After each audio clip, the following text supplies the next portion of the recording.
So Jeff, this thing called free will, everybody talks about, having choice. Yeah? You just choose to pick up the glass of water and take a sip of it. Or did it just happen?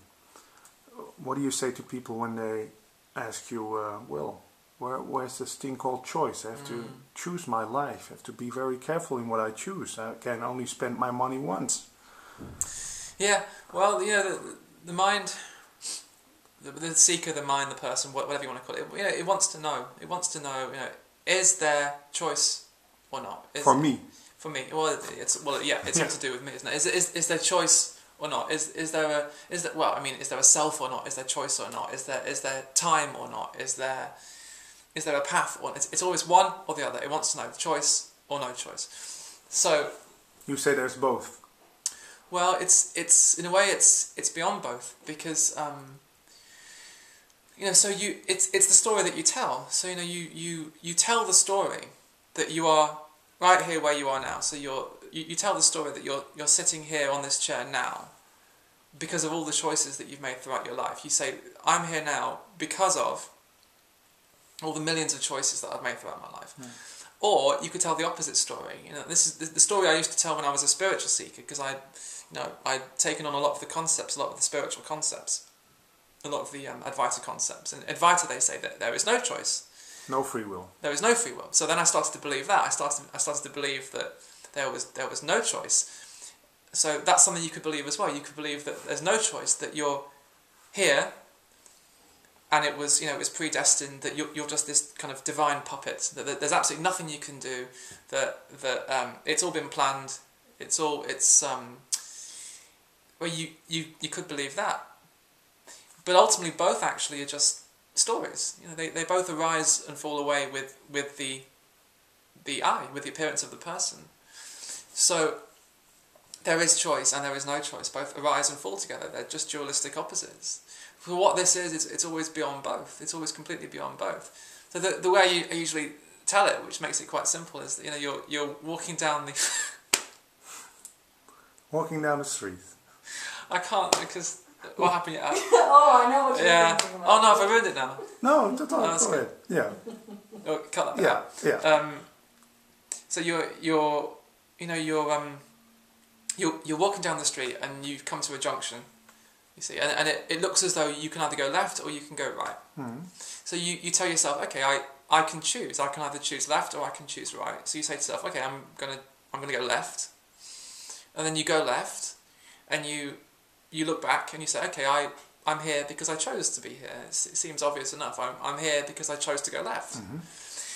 But if you take that same scene and you rewind it and you play it back, but without the soundtrack of thought, without the commentary, it's like on a DVD switching off the subtitles. Yeah, switching off the commentary that says I'm choosing. What you actually see is a body moving down the street and going left. And even left is a concept. Well, exactly, you see, because the body, it doesn't know that it's going left. It doesn't know that it's choosing left. The choice isn't a concept for the body. There's just movement, and there's just movement. Yeah. You know? So telling the story that you chose to go left is exactly the same thing as telling the story that you could have chosen to go right. Saying I chose left is identical with saying I could have chosen right, that going right was a possibility. Just a story. But of course, because going right only appeared to be a possibility from within your dream, what actually happened was going left. That was the only possibility. So because actually what happens is the possibility. See, what happens is the only possibility. The only possibility was going left. Going right was not a possibility because it didn't happen. So it's like total alignment with life. So the only possibility is what happens. Okay, but now we're talking about going left or right on a crossroad or a junction. Let's say I think I made a choice and that killed my brother. Then your whole life is filled with regret. You say on your Twitter page, seeing that you had no choice is the end of regret. Yeah. So that's a a great thing to acknowledge. Yeah, because ultimately, see, it's not really about choosing or not choosing. It's seeing that no one chooses. There's actually no one there who can choose or not choose. That it's life just living itself. It doesn't mean that it's predestined. You see, that's the thing. It doesn't mean that all of this has been planned by some entity. Because the idea that life is predestined is the idea that everything has already been planned. So there's no story. There's no book of life with everything in it. Well, exactly. Because there's no entity behind life who has planned life. That's the old God myth, that there's some entity separate from life who has planned life. The point is there is only life. So all there is going left. But they say God's will, Allah's will, shall be done. Can you link that to this? Yeah, I guess it depends how you use the word God. I mean, when I use the word God, I don't think of some man up in the sky. For me, it's God everything. Is another word for this. It's another word for life, love, energy, nothing, everything. It's just it's a pointer. Yeah. So in a way, when you see that what happened, and you say when there's no choice, there's no confusion. So thinking you had a choice ultimately brings confusion. Yeah, I mean, you could stand there for hours, for days, trying to decide whether to go left or right, and then you find yourself going left, and you tell the story that you went left because you sat there for days and deciding thinking about it. For going. Actually, the choice apparently happens when confusion drops. The choice isn't a result of you trying to make a choice. It's when the attempt to choose falls away, then action naturally happens, you see. So it's just procrastination, all that thinking stuff about what should I do. Yeah, and you find yourself, there's nothing wrong with sitting down and trying to make intelligent decisions, I mean, say, a relative is ill, or an elderly relative is ill, and you might sit down with your family and talk together and try to come to a decision about how to help them. That all goes on. There's intelligent choices can still be made. Within the dream. It's. But not by thinking about them. Well, it looks like, you see it, and that's the play. So it looks like you sat down to decide whether to go left or right, and it looks like as a result of all that thinking, you chose to go left. But it still looks like that, you see.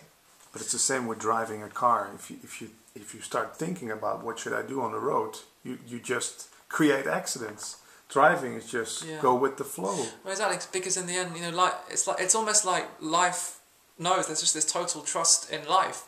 But it's not that you're trusting in something separate called life. The trust is life because it is what you are. So in that, going left happens, going right happens, and there's just a knowing that it's like only the right thing can happen in that sense, because there was no other possibility. And so what? You go left, and it turns out that maybe you should have gone right. So that happens as well. So you go left, you make a decision, you find out it wasn't the right thing for you, so you do something else. It's interesting because the word choice. The word choice is actually related to the word taste. But so you see, we think that we're choosing to go left or right. In a way, all we're really doing is we're tasting left. You see, we taste going left, and that doesn't work out. So we taste going right, but then it isn't so serious. You see, because we think I need to make the right choices. Which is the right choice for me, left or right? I need to choose the correct life. The correct life. The correct life. Which does the correct life for me? Does it lie on does it lie at the end of the left road or the right road? So this is very important that I choose correctly now, because this is a matter of life or death. This is a matter of choosing the right life for me. Making no mistake. Exactly, because I think I'm in control of my life. I need to make the right choice now, so I can have so I can make life go the way I want it to. Mm-hmm. So in the end, you see, it's not really about choice, it's about control. It's about control. And you say about control, the fear of losing control disappears when it's seen that you never were in control in the first place. Yeah. Your text, Jeff.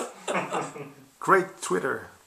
Twitter.com/world of being, wonder of being. Twitter.com/wonderofbeing. You should follow him.